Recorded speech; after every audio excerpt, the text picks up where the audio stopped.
Ketika engkau menikah, engkau mengambil tuh anak orang, maka itu menjadi tanggungan. Kemudian anak-anak, biaya sekolah dia, biaya makan dia, pakaian mereka, itu tanggunganmu. Bismillahirrahmanirrahim. Hakim bin Hizam radhiyallahu anhu, seperti yang sudah kita pernah bahas ya, dia adalah sahabat Nabi yang umurnya 120 tahun, 60 tahun dalam kondisi muslim, 60 tahun sebelumnya masa jahiliyah.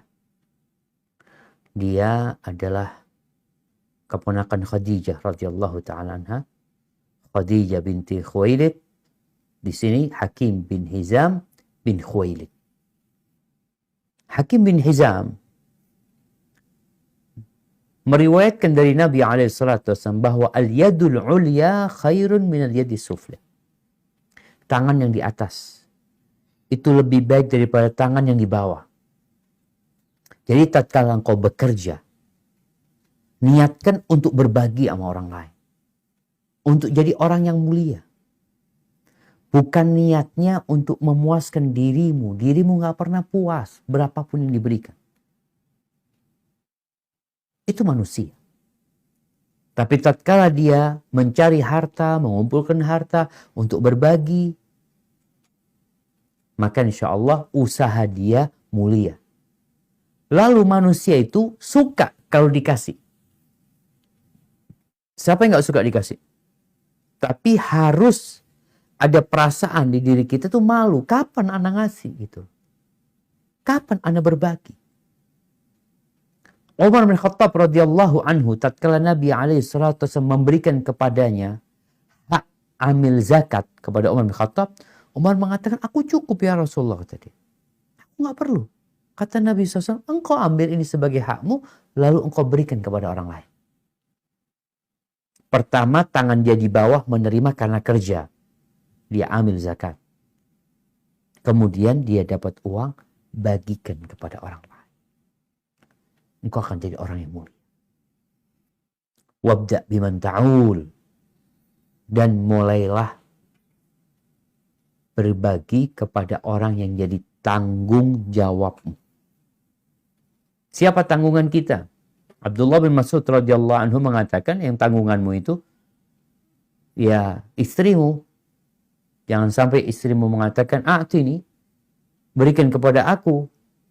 Kalau enggak, ya sudah ceraikan aku. Ada suami-suami yang na'udzubillah pelit sekali. Tapi dia mentraktir kawannya di restoran ya. Berbagi sama kawan-kawannya.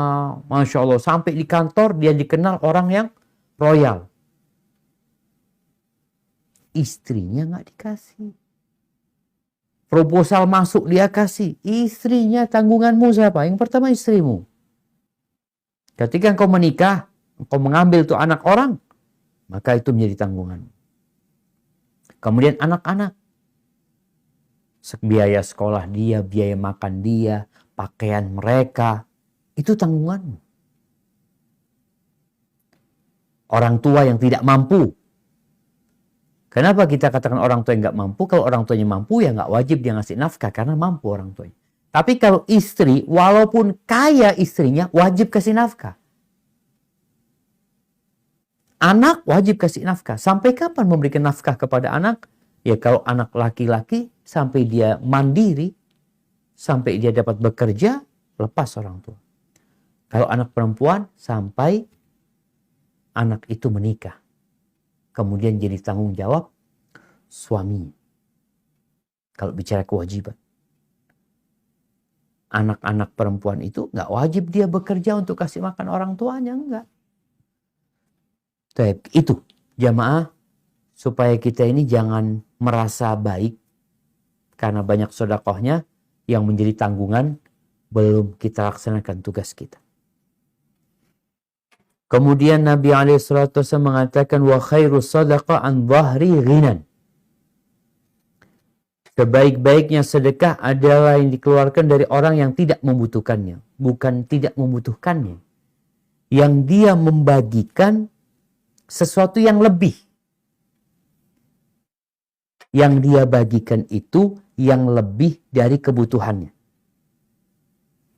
Karena ada orang yang berbagi sehingga dia susah hidupnya. Di sini arahan dari Nabi SAW, kalau engkau nggak punya, ya udah engkau makan sudah. Tapi kalau engkau punya kelebihan, lebih dari yang dibutuhkan, maka itu baik atau sedekah yang terbaik yang seperti itu. Sehingga engkau yang tadinya berbagi sama orang, akhirnya minta-minta sama orang. Kan nggak baik yang seperti itu.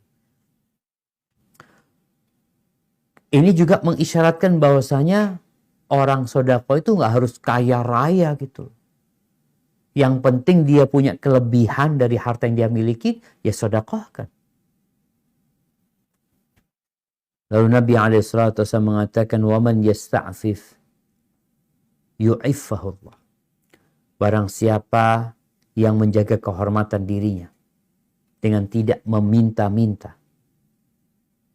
Subhanallah. Ali bin Abi Thalib pernah mengatakan, engkau jangan minta kepada orang kaya, niscaya engkau akan sepadan sama dia. Ada orang kaya raya, kita nggak pernah minta sama dia, nggak pernah ngajuin proposal sama dia, nggak pernah ngomong perlu ini perlu ini. Ketika itu engkau setara sama dia. Kenapa? Karena Anda nggak pernah minta-minta sama antum. Walaupun secara perhitungan kekayaan, ya tentu dia orang kaya raya banget gitu ya. Mungkin sudah bukan bicara miliar, tapi triliun kekayaan dia. Tapi karena Anda nggak pernah minta sama itu orang, selesai. Anda satu rating sama dia. Itu orang kalau menjaga kehormatan dirinya, Allah akan jaga dia. Ini penting buat kita. Untuk tidak meminta-minta kepada orang. Wa man yastaghni yughnihillah. Barang siapa yang merasa cukup. Merasa cukup dia. Enggak lah yang ini alhamdulillah. Ini juga menunjukkan dia enggak minta-minta sama orang lagi. Maka Allah akan memberikan kecukupan kepadanya. Allah akan cukupin. Bukan orang itu yang akan mencukupin kita, tapi Allah Jalla Jalla. Ahibati fillah. Kita sebagai seorang hamba ketika beribadah kepada Allah itu hendaklah tahu Allah itu Al-Ghani, Allah itu Al-Hamid ya. Sehingga kita mengambil dari nama-nama itu dan mempraktekannya dalam kehidupan ini. Siapa sih ngasih rizki? Innallaha huwa razzaq dzul quwwatil matin. Yang berbagi itu Allah. Yang buat orang itu kaya Allah Azza wa Jalla. Yang membuat engkau kaya hatinya Allah Azza wa Jalla. Maka berusaha untuk tidak minta-minta. Tunjukkan kemuliaan diri. Allah akan mencukupi hamba. Hadza wallahu a'lam bissawab. Naam.